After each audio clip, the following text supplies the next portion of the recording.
1920 में अनारकली बाजार लाहौर पाकिस्तान में इस सफर की शुरुआत हुई और आज भी इस परंपरा को जिंदा रखा हुआ है हमारे आज के मेहमानों ने। हमारे देश के जितने भी महान दिग्गज क्लासिकल म्यूजिशियंस रहे हैं या है, उनके इंस्ट्रूमेंट्स का जन्म यही हुआ है।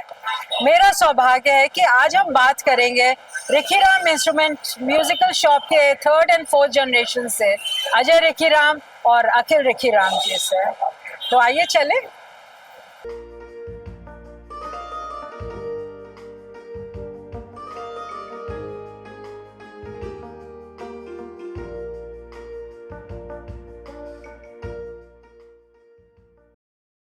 अजय जी, मेरा सौभाग्य है कि आज मैं ऐसी जगह बैठी हूँ जहाँ पे हमारे देश के एक से एक महान दिग्गजों ने अपने यहाँ पे शुभ कदम रखे होंगे और अपने साज, अपने इंस्ट्रूमेंट्स आपसे बनवा कर ले गए होंगे। ये तो बहुत हमारा ऊपर आशीर्वाद है और बहुत फॉर्चुनेट और ब्लेस्ड हम अपने आप को फील करते हैं कि हम इस जगह को संभालने के लिए प्रभु ने हमारे को ये, सॉरी एक्सक्यूज मी, मेरा गला, कोई बात नहीं, गला खराब है, मैं समझ सकती हूँ, तो इट्स परफेक्टली फाइन है, पोल्यूशन की वजह से। जी बिल्कुल। तो इस पूरे सफर की शुरुआत बताइए, कहाँ से ये शुरू हुआ और किसकी सोच थी इस काम को शुरू करने की? ऐसा था कि हमारे ग्रैंडफादर, जिनका नाम रिखीराम, जो शॉप का नाम उनके नाम पे ही है, तो पंडित रिखीराम जी जो हमारे ग्रैंडफादर हुए, वो एक वोकलिस्ट थे। वो क्लासिकल वोकल उन्होंने ट्रेनिंग करी थी और जो उनका प्रोफेशन था उस टाइम, वो एक म्यूजियम में काम करते थे जो लाहौर में था इन द ब्रिटिश टाइम। तो वहाँ पे वो म्यूजियम में जितने भी आर्टिफैक्ट्स थे उनको उनका देख रेख रखनी और उनका उस चीज के वो हेड थे। तो we used to take care of how this has to be displayed, कैसे उसको रखना है, क्या है। तो वो उनका जो टेक्निकल माइंड उसमें बहुत शार्प था और म्यूजिक का एक बैकग्राउंड था उनके यहाँ।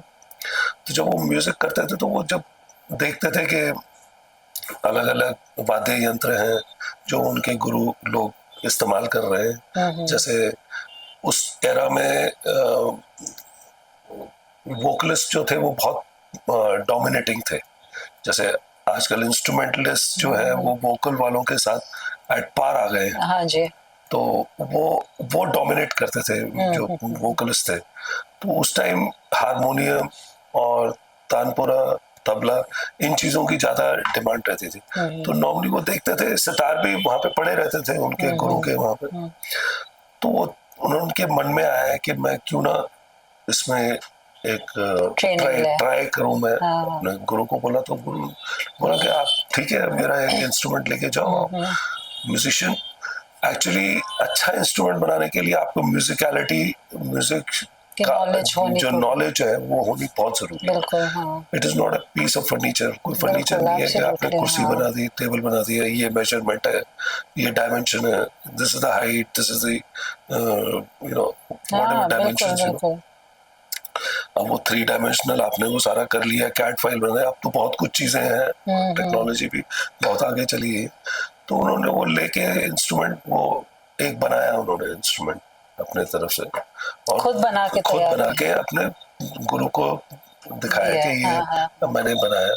तो वो कहने लगे ये तो बहुत जबरदस्त, ये तो मेरे वाले से भी ज्यादा अच्छा बोल रहा है। तो क्यों ना तुम और बनाओ, ये वाला भी बना के देखो। तो वो फिर उन्होंने उसमें उनकी रुचि आने लगी। तो ऐसे जब उन्होंने अपने म्यूजिशियन फ्रेंड्स को बताया उनके गुरु ने कि देखिए मेरे शागिर्द ने ये बनाया है, ये मेरे शिष्य है उसने ये बना के दिया है, तो कहते हैं अरे हमारे लिए भी बनवा दीजिए, हमारे लिए भी बनवा दीजिए।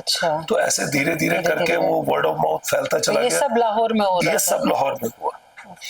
फिर जब वो काम ज्यादा होने लगा तो अब सिंगल हैंडेडली तो कर नहीं सकते, तो then he had to make a team.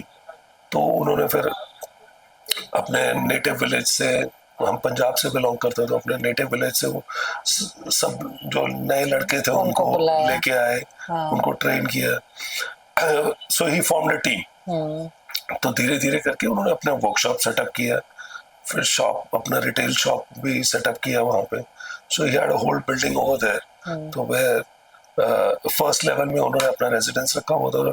तो नीचे का जो ग्राउंड लेवल था, जो स्ट्रीट को फेस कर रहा था, तो वो वहाँ पे स्टोर रखा हुआ था. This is all my father is telling me because I have passport. अब जैसे जैसे बता रहे हैं मुझे सब पिक्चर नजर आ रही है सारी. तो वो शॉप थी आगे और पीछे वर्कशॉप थी. Half of the portion was shop and then workshop behind. तो सारे म्यूजिशियंस आते थे उस टाइम के, जो दिग्गज लोग थे. जो नाम उन्होंने मेंशन किए थे वो मेरे को थोड़े बहुत याद है. जैसे नाम लेते थे, गुलाम हैदर हुआ करते थे म्यूजिक डायरेक्टर उस टाइम, जो बिकॉज फिल्म इंडस्ट्री वहाँ थी लाहौर में बिफोर मुंबई. तो जब पार्टीशन नहीं हुआ था, प्री पार्टीशन, तो वो सारी फिल्म इंडस्ट्री, जितने भी एक्टर्स, थिएटर से रिलेटेड, म्यूजिक से रिलेटेड, कल्चर से, सब वो, it was a big centre. मजमा लगा रहता था. तो वहाँ पे वो शॉप में मजमा लगा रहता था. कभी कोई म्यूजिशियन आ रहा है, तो कभी कोई इंस्ट्रूमेंट ठीक कराने आ रहा है, कोई बनवाने आ रहे हैं. तो एक जैसे गुलाम हैदर का नाम लिया, नूर जहां जी थी. और जब जो हमारे इंडिया के पार्ट में से जैसे आ गए, पहले तो प्री इंडिपेंडेंस सारा ही इकट्ठे ही थे सब लोग. तो कश्मीर से आते थे, पंजाब से आते थे, इवन महाराष्ट्र से आते थे. जैसे कोई फिल्म म्यूजिक फेस्टिवल होते थे, तो ये सारी चीजें, मतलब ये सब लोगों का आना जाना था. जैसे पंडित शिव कुमार शर्मा जी के फादर, वो बताते थे कि पंडित उमा दत्त शर्मा जी भी आते थे. फिर भजन सोपुरी जी के, जैसे आपने संतूर की अभी बात छेड़ी थी. अब सितार की बात करें तो पंडित रविशंकर जी, उस्ताद विलायत खान साहब, उस्ताद अली अकबर खान साहब. तो वो उस टाइम के जो एरा के जो सब बड़े गुलाम अली खान साहब, तो ये तो आगे के हमारे फादर की जनरेशन के मैंने अभी नाम लिए. तो उनसे भी ऊपर पिछली जो पीढ़ी के जो लोग थे, वो फिर अब अब्दुल हलीम एक पूंछ वाले थे वहाँ पे, जो सितार बजाया करते थे. तो हमारे फादर जब when he was born in 1929, so my grandfather, he started in 1920. He established it. So the whole episode I was telling you about, that was. तो फिर 1929 में फिर हमारे फादर जब पैदा हुए, तो ये तो चल ही रहा था. तो he was small kid. As a small kid, he is surrounded with instruments. and great musicians. और musicians, इतने बड़े बड़े musicians आ रहे हैं उस टाइम के, great musicians. Then he had this curiosity of of sitar. He had a fascination for sitar, so he wanted to learn sitar. At very young age, my father, he started learning sitar over there from Abdul Harim Pooshwale. I mentioned this name. So there he picked up sitar, and he was very fascinated, and he wanted to do a lot of changes, do more development to enhance the sound of the instrument.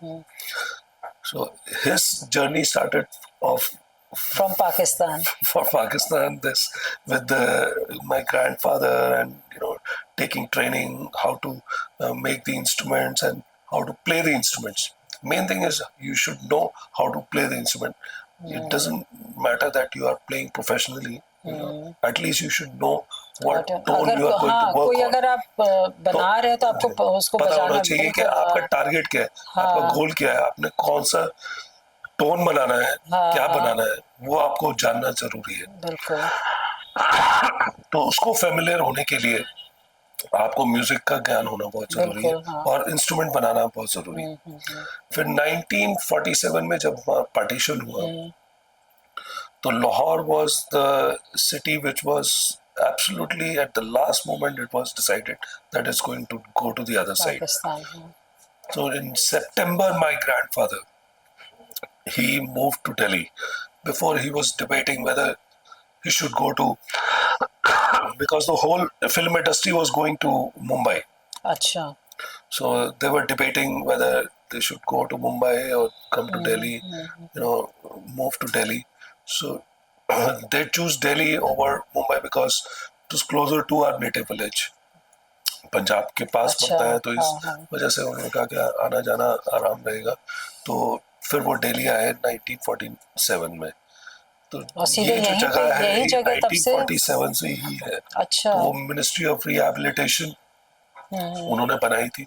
जो लोग अपनी property वहाँ छोड़ के आए थे उसकी composition में उन्होंने फिर ये अलॉटमेंट किया। आपके फादर ने वहाँ जो शुरुआत की, जो भी इंस्ट्रूमेंट्स बनाए होंगे, रखे होंगे, तो सब साथ लेकर आए इंडिया, नहीं या नहीं, सब छोड़ सब के? चीजें छोड़ के आनी पड़ी। मतलब कि जो जो सेटअप जितना भी कुछ हम्म, छोटा मोटा एक अपने बैग में लेके आ सकते थे, वो तो कुछ अपनी नहीं जान आया ही सब। बचानी थी। हाँ, हाँ, तो हाँ। जान बच रहेगी तो सब कुछ रहेगा। तो यहाँ आके दोबारा फिर से हर चीज स्क्रैच से जी जी, शुरुआत हुई पहले है। तो कई कॉरेस्पॉन्डेंस तो मिनिस्ट्री ऑफ रिहैबिलिटेशन के साथ हमारे ग्रैंडफादर और फादर को करनी पड़ी हम्म। कि हमारे को ये जगह अलॉट मिले। अब हम्म। जो जो हमारे पास ये जगह मिली हम्म। वो तो 25% भी नहीं है जो जगह छोड़ के आए थे। कैसे तो चलाना है अपनी यहाँ पे जिंदगी को। इतने सारे आप इंस्ट्रूमेंट्स बनाते हैं जो हम देख रहे हैं, हर एक कलाकार के लिए आपने बनाया है, जी चाहे वो उस्ताद अली अकबर खां हो या फिर पंडित रविशंकर जी हो, जी या मतलब किस किस का नाम ले, हर एक दिग्गज कलाकार का जी जो इंस्ट्रूमेंट है, उसकी उसकी पैदाइशी यहीं पर ही हुई है कहा जी जाए तो हर एक कलाकार के लिए जो इंस्ट्रूमेंट्स बनता है वो अलग स्टाइल में बनता है। जैसे सितार आर्टिस्ट इतने सारे हैं, तो जी। सबका एक जैसे होता है या सब में अलग अलग उनके स्टाइल से बनाते हैं, चेंजेस हो लाना पड़ते हैं, या कैसे देखिए होता एक है? तो स्टैंडर्डाइज होता है कि हम्म। स्टैंडर्डाइज पंडित रविशंकर स्टाइल से था, स्टैंडर्डाइज उस्ताद विलायत खान साहब स्टाइल, हम्म। स्टैंडर्डाइज पंडित निखिल बनर्जी स्टाइल।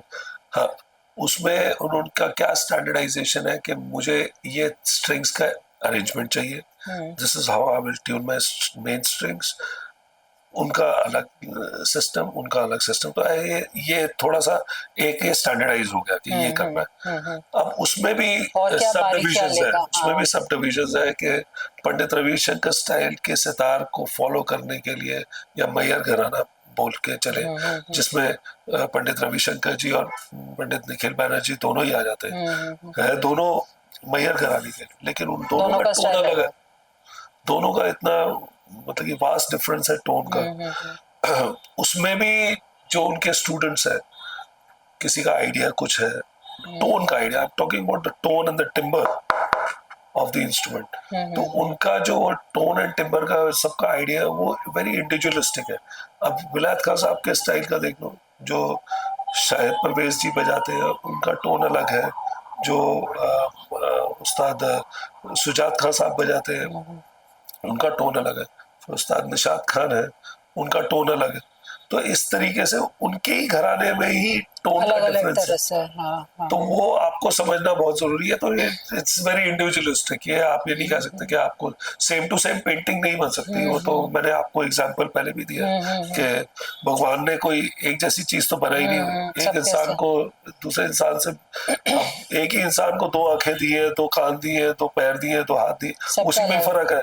अब ट्विंस है उनमें भी पर्सनालिटी का फर्क आ जाएगा, देखने में एक जैसे लगेंगे लेकिन पर्सनालिटी में फर्क आ जाएगा। जी, तो जी। भगवान ने कोई एक जैसी चीज तो बनाई नहीं है। बिल्कुल। अब पेड़ है, पेड़ भी कोई छोटा है कोई बड़ा है, किसी का तना बड़ा है, किसी का तना छोटा है, किसी का मीडियम साइज का है।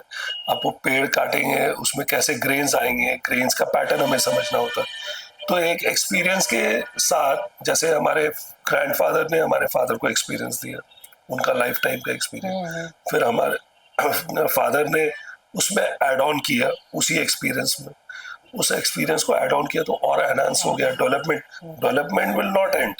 अब हमारे आगे भी जो आएंगे वो और ज्यादा डेवलपमेंट करेंगे। बिल्कुल, तो डेफिनेटली। हमारे को जो एक्सपीरियंसेस उन दोनों के हमारे को इकट्ठे मिल गए।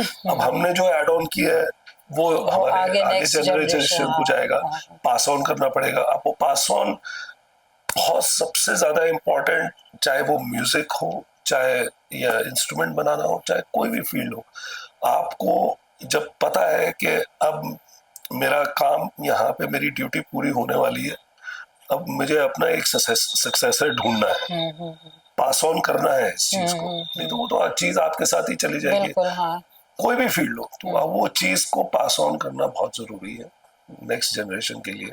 तो वो उस चीज के लिए हर फील्ड में हमें सोचना चाहिए तभी कंट्री आगे बढ़ेगी। बिल्कुल, पूरी हाँ। कंट्री ही तभी आगे बढ़ेगी कि हर फील्ड में कोई ना कोई जो जिसको भगवान ने जो जो ड्यूटी लगा रखी है तो उसको आप नहीं तो वो ये तो परफॉर्म हुनर करते हो अगर साथ चला गया तो फिर तो आगे उसका कैसे कोई बढ़े? फायदा नहीं है, बिल्कुल, वो तो हाँ, आपके सही साथ बात ले है। गए, वो तो आपको पास ऑन करना है। तो ऐसे ही ये सारे जो एक्सपीरियंसेस हैं वो तो फिर एक्सपीरियंसेस से हम देखते हैं कि कौन से ग्रेन्स कहाँ काम करेंगे, जो वाइडर ग्रेन्स हैं वो किधर चाहिए, कौन से पार्ट में चाहिए, और जो क्लोजर ग्रेन्स हैं वो हमें कहाँ चाहिए। तो ये हम स्टडी करते रहते हैं और उसको हम उसमें अपने ऐड ऑन करते रहते हैं, एक्सपेरिमेंट्स करते रहते हैं, इसके साइजेस में एक्सपेरिमेंट करते रहते हैं, स्केल लेंस में एक्सपेरिमेंट करते हैं, बहुत सारी चीजें हम वो इंस्ट्रूमेंट्स में वो चलता करते रहता है। चलता रहता है। तो इसका जो रॉ मटेरियल होता है सारे इंस्ट्रूमेंट्स का, कौन कौन से इंस्ट्रूमेंट्स यहाँ पे सब बनते हैं क्लासिकल इंस्ट्रूमेंट्स या mostly we cover all the Indian classical जो हमारे शास्त्रीय इंस्ट्रूमेंट? संगीत के हैं सब वो सब। सब हमारे तो कवर इसका करते जो हैं। रॉ मटेरियल होता है सारे इंस्ट्रूमेंट्स का, कोई कॉमन जगह जहाँ से आता है या सब अलग अलग जगह से प्रोक्योर करना पड़ता है? अगर सारी इसके छोटी छोटी चीजें भी देखें तो अलग अलग जगह से ही करना पड़ता है। मतलब फॉर दिल्ली में एग्जाम्पल ही मिल जाता है या दिल्ली के बाहर से सब दिल्ली कुछ? के बाहर से ही सारी चीजें आती है, लेकिन यहाँ पे ट्रेडर्स हैं जो हाँ, अच्छा देते वो हैं। उसको ट्रेड करते हैं, तो हमें सारा रॉ मटेरियल खरीदना पड़ता है। जैसे टिम्बर है तो हमें टिम्बर मार्केट में जाना पड़ेगा, वहाँ पे कुछ जो टिम्बर मर्चेंट्स हैं जो ज्यादा वैरायटी ऑफ टिम्बर रखते हैं उनके पास जाना पड़ता है, उनको बोलना पड़ता है कि हमें ये वुड चाहिए, तो फिर वो अरेंज करके देते हैं। फॉर एग्जाम्पल जैसे हमारे जो इंस्ट्रूमेंट्स नॉर्मली बनते हैं वो सबसे ज्यादा जो हम कॉमनली यूज करते हैं वो सीडर वुड यूज करते हैं, टीक वुड यूज करते हैं, शीशम वुड यूज करते हैं फॉर डिफरेंट पार्ट्स।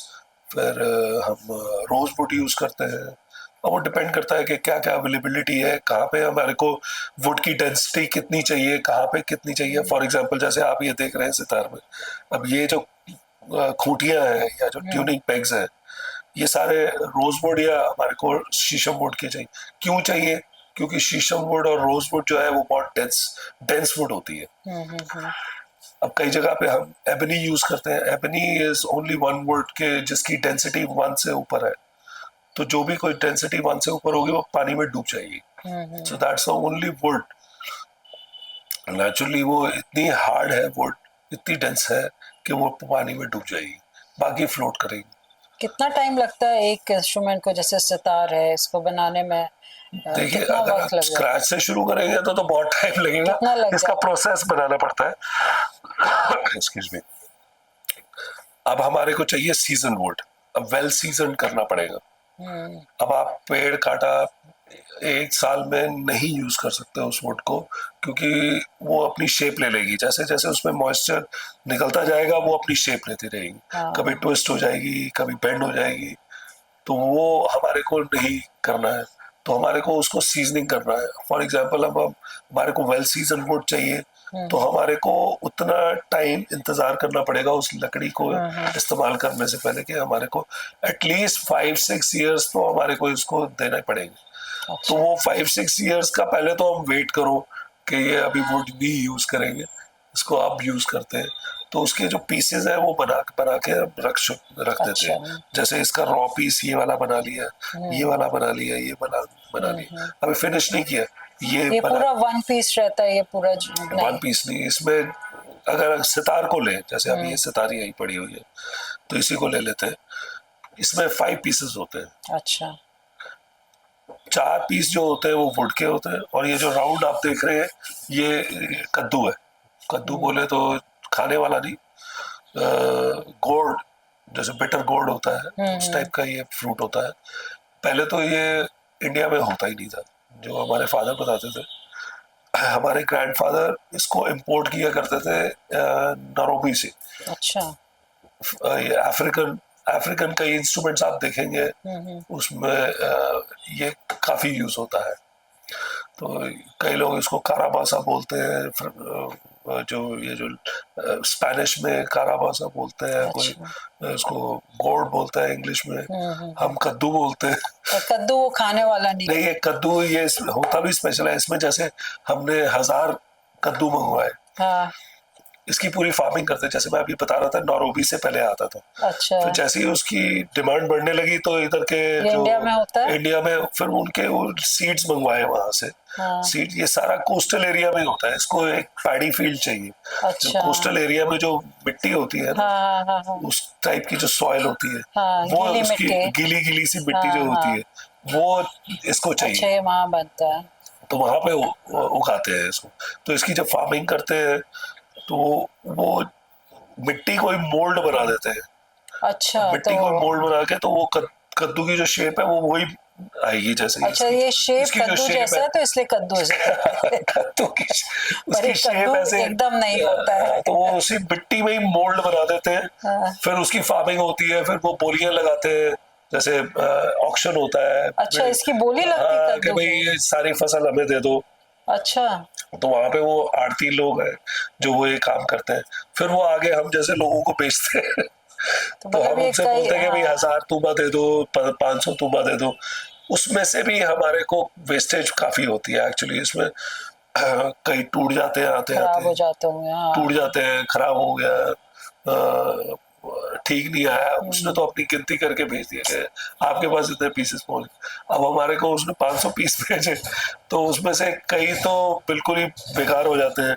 फिर कई काम के नहीं होते। जो काम के होते हैं आपको ये बता देंगे 50% वेस्टेज अगर होती है। 50% वेस्टेज हो जाती है, 50-60% ही काम आते हैं। If you are very lucky तो 60%। और इसके स्ट्रिंग्स जो है वो स्ट्रिंग्स जो है, स्ट्रिंग्स हाँ हमारे अपने देश में भी बनती है, लेकिन वो अपने तरीके से बनाते हैं। ये एक्चुअली इंडस्ट्रियल अगर लैंग्वेज में देखा जाए तो इंडस्ट्रियल टर्मिनोलॉजी में इसको स्प्रिंग वायर बोलते हैं।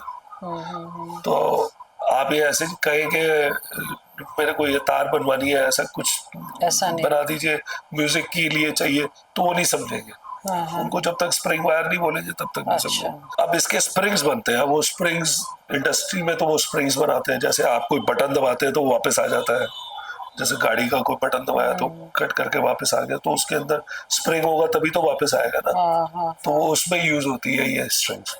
ये ज्यादातर अब हम इम्पोर्ट करते हैं क्योंकि अच्छा, हमारे को जो क्वालिटी ऑफ साउंड चाहिए वो ज्यादा बेहतर बनाते हैं। इधर की गेजिंग में थोड़ी सी प्रॉब्लम है।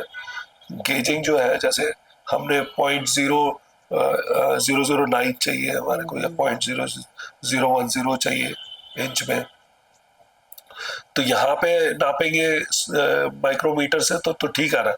जब यहाँ नापेंगे तो कुछ और होगा, वेरिएशन होगा। हाँ तो हाँ, मतलब कि वो एक जैसा थिकनेस नहीं है उसमें। तो वो उसमें टेक्नोलॉजी में हमारे को काफी यहाँ पे इम्प्रूव करना है। होंगे जरूर जो कर सकते हैं, लेकिन अभी तो हम ज्यादा बाहर से ही मंगवाते हैं। अच्छा, 1960s का एक बैंड बीटल्स जी जी था, बहुत ही फेमस बैंड हुआ करता था, और उसमें जो वन ऑफ द मेंबर्स थे मिस्टर जॉर्ज हैरिसन, जी जी उनको सितार इंट्रोड्यूस आपके फादर ने कराया जी था। जी जी जी। तो उसकी थोड़ी हिस्ट्री बताइए। 1966 में वो विजिट किए थे इंडिया में। इंडिया, एंड वो महर्षि महेश योगी जी ने उनको इनवाइट किया था, तो वो इंडिया आए थे। और वो ऋषिकेश गए थे। ऋषिकेश में वहाँ पे 1 महीना 1.5 महीना रुके थे वहाँ पे। तो वहाँ से जब ये वापस लंदन जा रहे थे तो दिल्ली में रुकना हुआ उनका। तो उन्होंने एक पॉइंट बना रखा था कि हमें म्यूजिकल इंस्ट्रूमेंट शॉप में जाना है और इनके पास जाना है। तब तक उनका कोई इंट्रोडक्शन नहीं था इंडियन इंस्ट्रूमेंट के साथ? हाँ, उन्होंने मेरे को जो जॉर्ज हैरिसन जी ने बताया था, जो मैं मिला था उनसे, तो he narrated the whole story to me. What my father told me and he told me was very similar, and he added on to his the tour they were making, and how many days they stayed in Rishikesh. This is how I know that they stayed there for a month, more than a month. And here they made it a point to come to our shop. So when they came to the shop, the whole band, excuse me, so my father did not recognize them because they were dressed very differently. And he could but figure out that these people are, हाँ कोई है ये लोग, जो musician है कोई famous होंगे कहीं के, लेकिन उनको नहीं पता चल रहा था। तो one of his friend was seated over here where you are seated, तो उन्होंने कहा कि ये वेरी फेमस, उन्होंने कान में उनको बोला कि बहुत फेमस है, तो आप जाके इनसे बात करो ये है। तब जाके उन्होंने बातचीत शुरू करी, फिर उनको पता चला कि अरे ये तो बहुत फेमस बीटल्स बैंड है। तो they were looking at the instruments, तो बाहर क्राउड बिल्डअप हो गया शॉप के बाहर। अच्छा। तो वो थोड़ा सा घबरा गए कि बहुत ज़्यादा क्राउड बिल्डअप हो रहा है, तो हमें यहाँ से निकलना चाहिए। तो फिर वो फादर को रिक्वेस्ट किया उन्होंने कि आप हो सकता है कि आप ये सारे इंस्ट्रूमेंट्स किसी तरीके से, जितना भी मैक्सिमम इंस्ट्रूमेंट्स है, आप ये सारे हमारे होटल में ले आए जहाँ पे हम रुके हुए। लेकर गए वहाँ होटल? हाँ जी, फिर होटल में लेके गए। फिर उन्होंने वैन एक हायर करी। फिर उन्होंने पूछा कि मैं अपना, आप इतने फेमस है तो मैं आपके साथ फोटो भी लेना चाहता हूँ, तो मैं कुछ फोटोग्राफर अपने साथ लेके आऊँ, क्योंकि उस टाइम तो कोई मोबाइल फोन्स नहीं थे, कुछ नहीं थे और कैमरास भी नहीं। तो वो स्टूडियो वाले कैमरा वाले जो होते थे उनको बुलाना पड़ता था कि आप चलिए हमारे साथ। तो फिर उन्होंने सब कुछ अरेंज किया। फिर वहां गए तो देखा कि होटल के बाहर बहुत भीड़, भयंकर भीड़ लगी। बीटल्स की फैन फॉलोइंग भी बहुत जबरदस्त, बहुत ज्यादा थी, all around the world. All around the world. ऐसे ऐसे किस्से हमने यहाँ पे देखे हैं अपनी शॉप में ही, कि कई इतने फैंस ऐसे आते हैं कि उनको अगर पता चलता है कि यहाँ पे बीटल्स आए हुए हैं, तो वो एक तो यहाँ पे लेट गया और जमीन को चूमने लगा। अच्छा। हाँ, कि ये यहाँ पे उनके कदम पड़े, बीटल्स आए। तो दिस काइंड ऑफ फैंस, मतलब कि हम, ये तो मेरे आंखों के सामने की बात है। हम तो छोटे छोटे हुआ करते थे। मैं तो at very young age I joined my dad when I was like 11-12। तो तब से ही हम शॉप आ रहे हैं, तो हम देखते थे ये सारे नज़ारे कि यहाँ पे वो कभी वाव वाव कर रहे हैं, तो वो रुक के वो हैरान हो रहे हैं। फोटोग्राफ सबने वहाँ लगा रखी है, फादर ने तब से वहीं लगा रखी थी। तो उन फोटोग्राफ्स को देख के कोई क्लिक कर रहा है, कोई फोटोग्राफ्स के साथ खड़ा होकर क्लिक कर रहा है, तो वो नहीं पता। तो आपके फादर ने फिर मिस्टर हैरिसन को पंडित जी से, पंडित रविशंकर से इंट्रोड्यूस करवाया, कैसे उनका कैसे कनेक्शन हुआ? हमारे फादर ये बताते थे कि उससे पहले एक 1964 में पीटर सेलर्स एक बहुत मशहूर एक्टर थे, बिल्कुल, हाँ, वो पिंक पैंथर सीरीज है, उनकी एक कोई मूवी बन रही थी, द पार्टी। अच्छा। आप देख सकते हैं वो मूवी। तो उसमें एक वो इंडियन करेक्टर प्ले कर रहे थे उस मूवी में। तो he wanted a sitar for that character. अच्छा। So he had written a letter to my dad that I want a sitar for myself. So he was looking around, asking everybody, where can I get the best sitar? So he got the address of my dad, and then my father had made a sitar for him. If you watch that movie, the first scene is where he's seated with the sitar. The camera starts from there, and you can read Rakhiram. अच्छा। ये सितार किसके लिए बनाना था? ये Peter sellers. अच्छा, okay. तो जब Peter sellers, अब वो भी लंदन में रहते थे, बीटल्स भी लंदन में थे, तो उन्होंने मूवी देखी होगी, तो उन्होंने वहां से कोई कनेक्शन बना होगा कि भैया।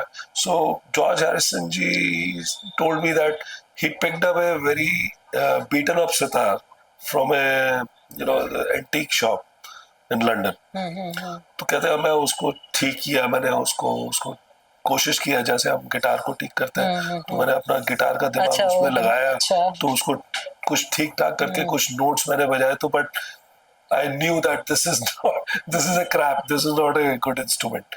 So he always wanted, he had the inclination towards sitar. उनका उसी टाइम से, क्योंकि as a guitar player he wanted to explore this so instrument. How did he get to know, मतलब उनका पंडित रविशंकर के साथ कैसे कनेक्शन हुआ? पंडित रविशंकर, हमारे फादर पंडित रविशंकर जी के स्टूडेंट, वो अब उन्होंने उनका नाम सुना होगा वहाँ, सुना हुआ था, तो अब वो हमारे फादर के थ्रू कनेक्शन बना।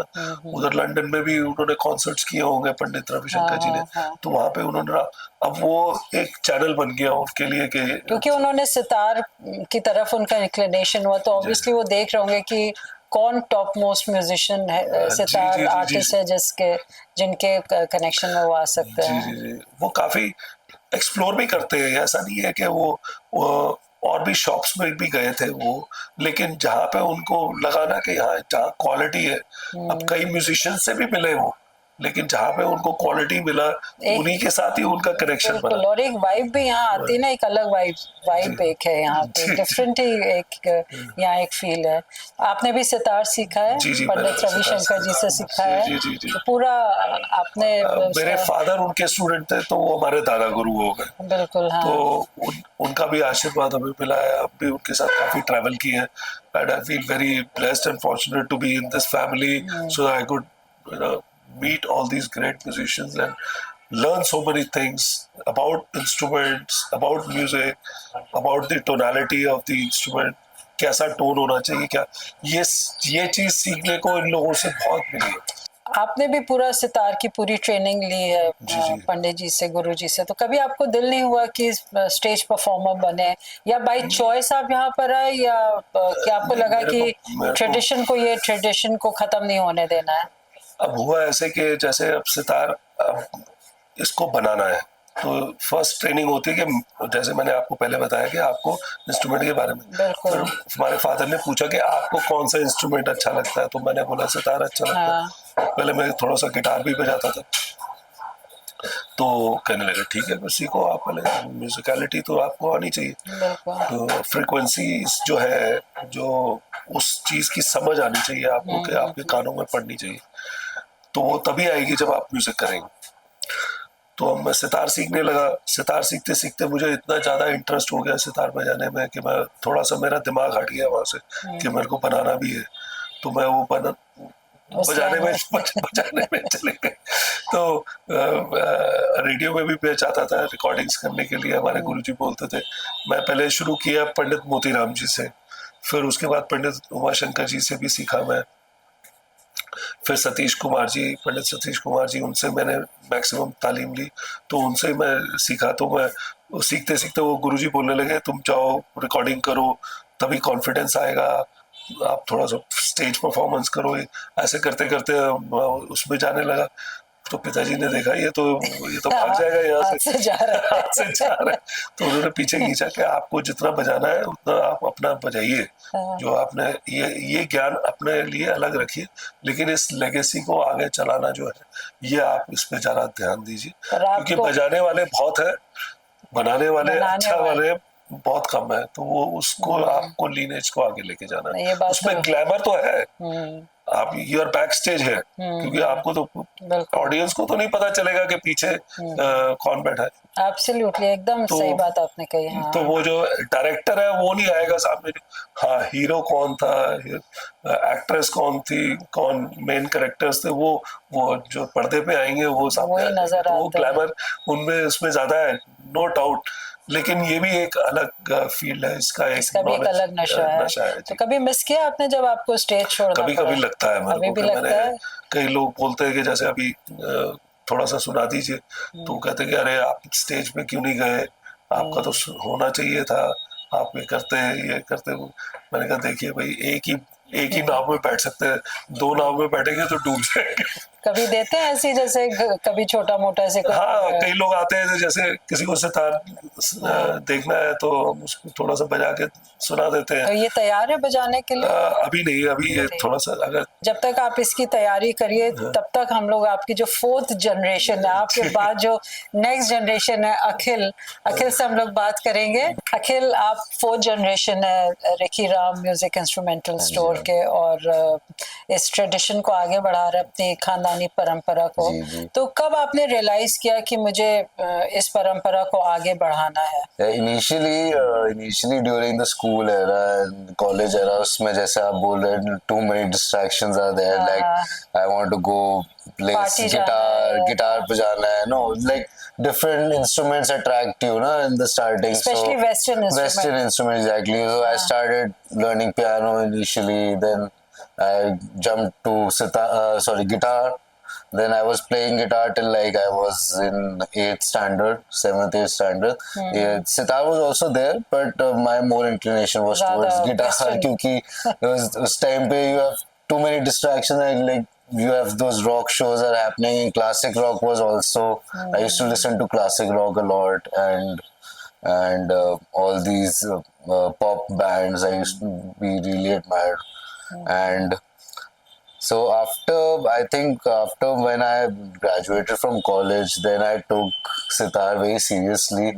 Like I did my business course, and then I thought कि नहीं, ये business मेरा जो family business है इसी को ही मैं आगे कभी बढ़ाऊंगा. ऐसा प्रेशर लगा घर की तरफ से या अपने अपने अपनी तरफ से आपको लगा कि नहीं, अपनी तरफ से ही लगा, अपनी तरफ से ही लगा. आई फेल्ट कि अब मेरे बाद कौन है इसको आगे ले जाने को, ट्रेडिशन को. So I have to learn this tradition and I have to carry forward this legacy. And बचपन से मैं दादाजी को तो देखता ही था इंस्ट्रूमेंट्स के साथ. दादाजी के साथ और पापा के साथ यहाँ पे मैं बहुत शौक आता था इनिशियली ही.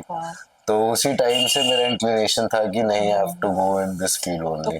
कभी इस चीज का एहसास होता था कि जो यहाँ पे जो इंस्ट्रूमेंट साज बन रहा है वो उनके लिए बन रहा है जिनको देश पूछता है? देश क्या, विदेशों में भी लिटरली जो सीखते हैं, जो क्लासिकली इंक्लाइंड लोग हैं, वो लोग उनकी लिटरली पूजा करते हैं. तो कभी आपको इस चीज का एहसास होता था क्या? जी जी बिल्कुल. I was so super blessed to meet all those artists who keeps on coming to the store. फिर जैसे उस्ताद रईस खान साहब हैं, उनका तो मुझे अच्छी तरह से याद है किस्सा कि यहाँ पे शॉप पे आए थे एंड दादाजी was sitting with Ustad ji and my father was working on his sitar and मैं पीछे बैठ के पूरा देख रहा था कि क्या बातचीत चल रही है, कैसे उस्ताद जी इज टेस्टिंग कि इनको ये पता है that my grandfather taught everything to my father.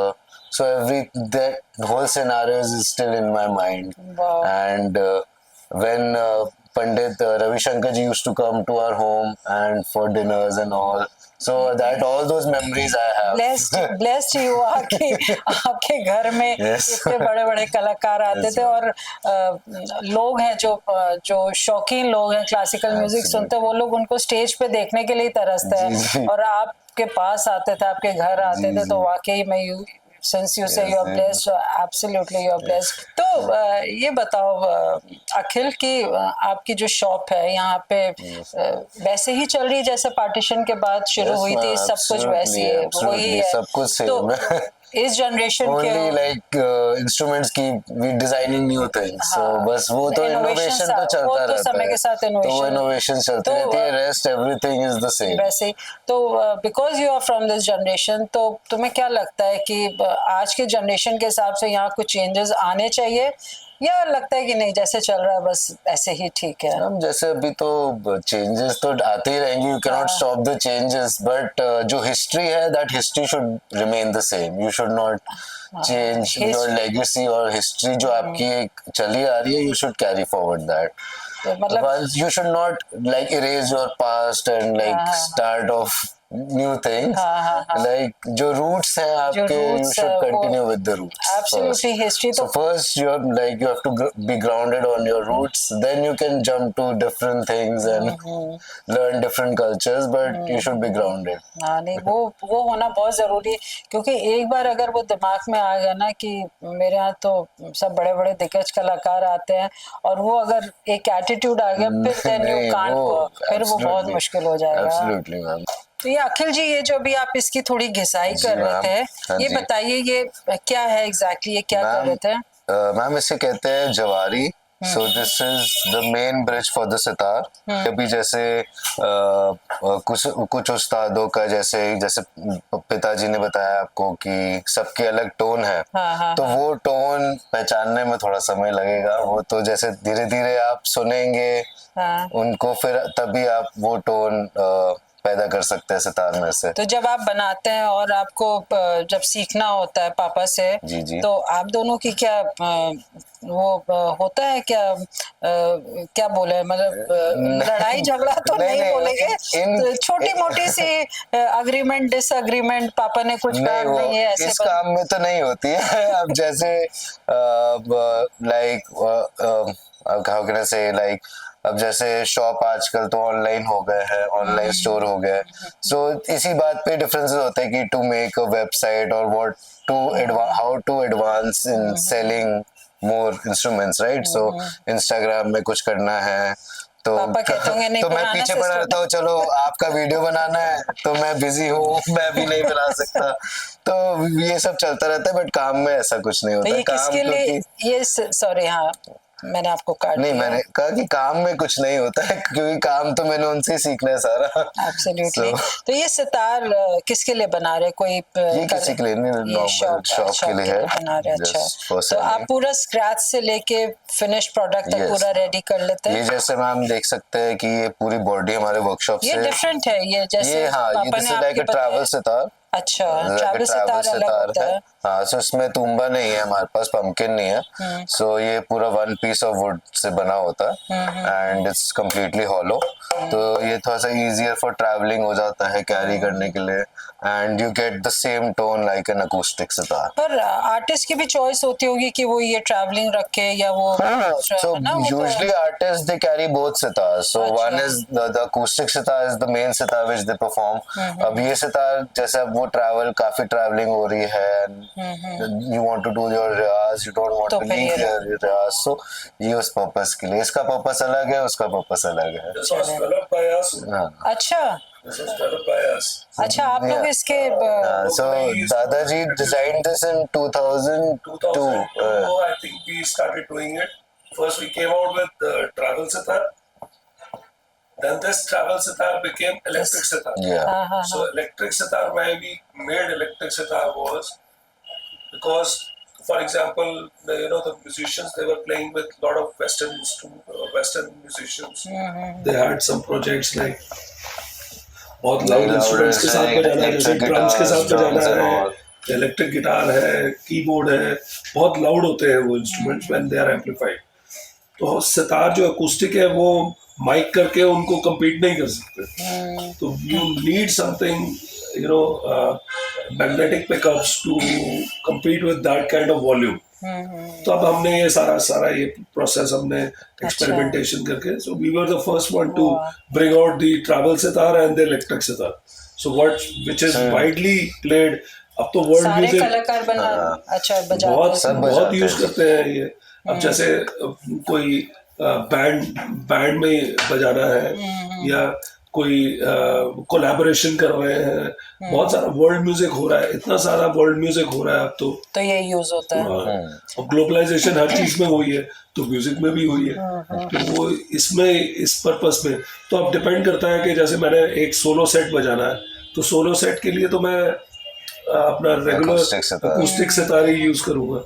हाँ, अगर मुझे लाउड इंस्ट्रूमेंट्स के साथ बजाना है और स्टेज पे मैं तो नहीं सुनाई पड़ूंगा इतने लाउड इंस्ट्रूमेंट्स में, तो फिर मेरे को ये इलेक्ट्रिक सितार चाहिए।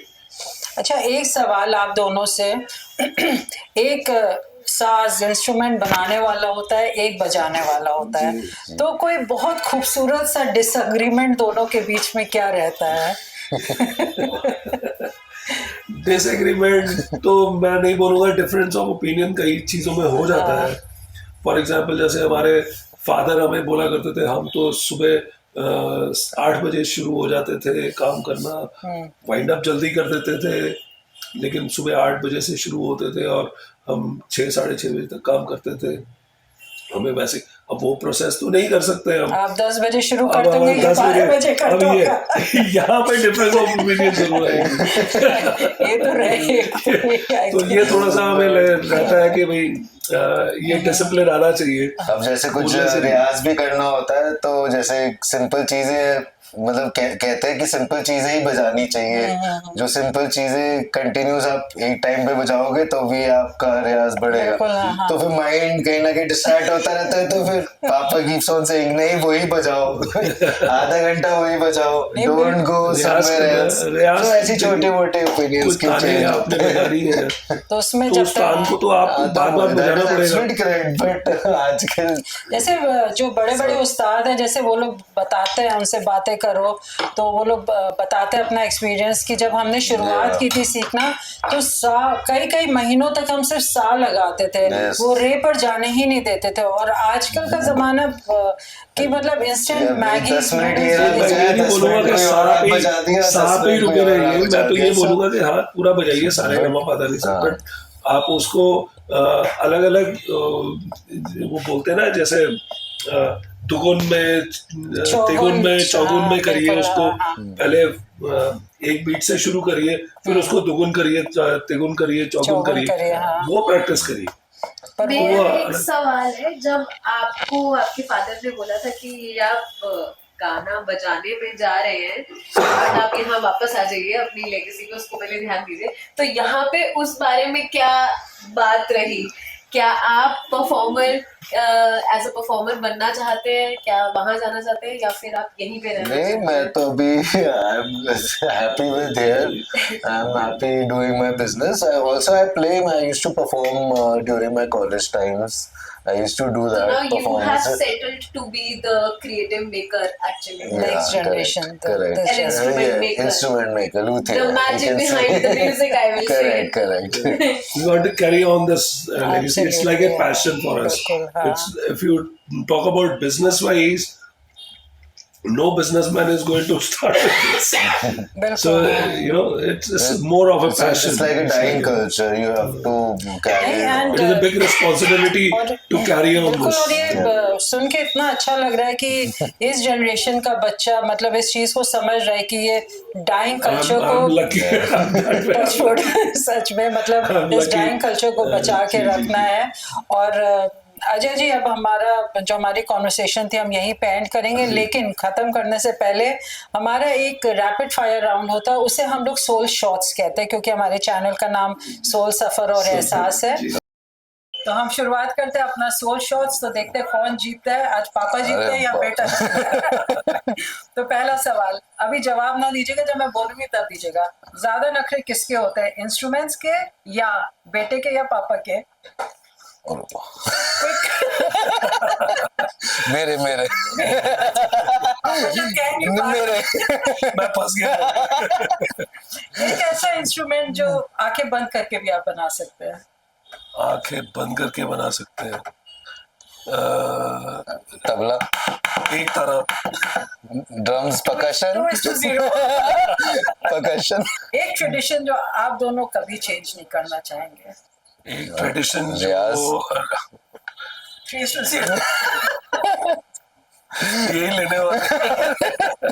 अगर यहाँ पे जितने भी साज इंस्ट्रूमेंट्स रखे हुए हैं, अगर ये बोल सकते तो उनकी कंप्लेंट क्या होती है आप लोग के अगेंस्ट? वो यही होती, कितना इतना खींचातानी क्यों कर रहे हो हमारे साथ।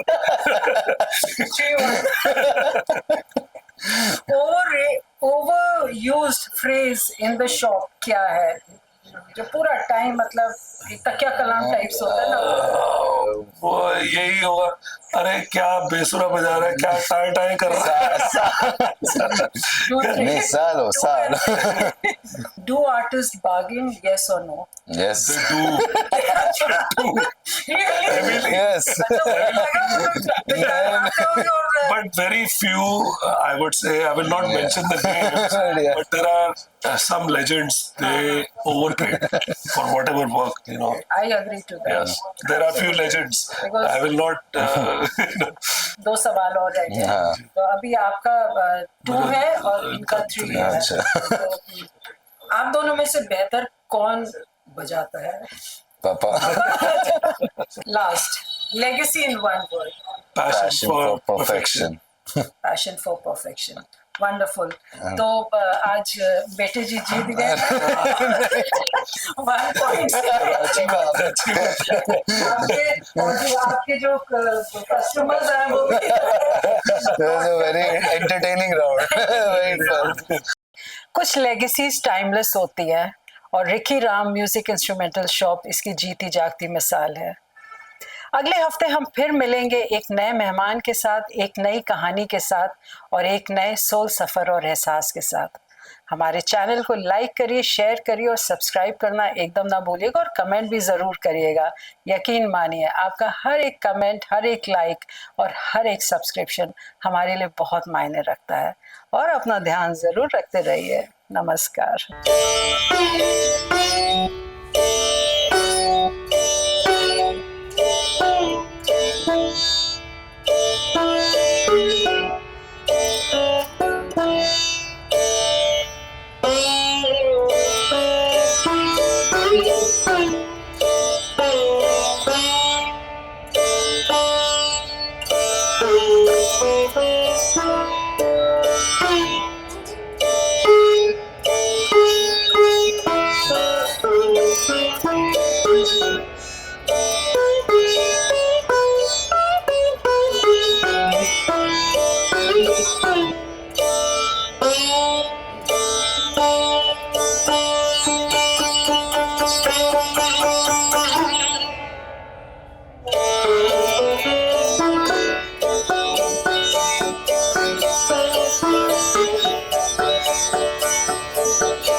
क्या बात है। बीच में कुछ तारे हिल गई मेरी लेकिन मैंने उसको कवर अप कर लिया।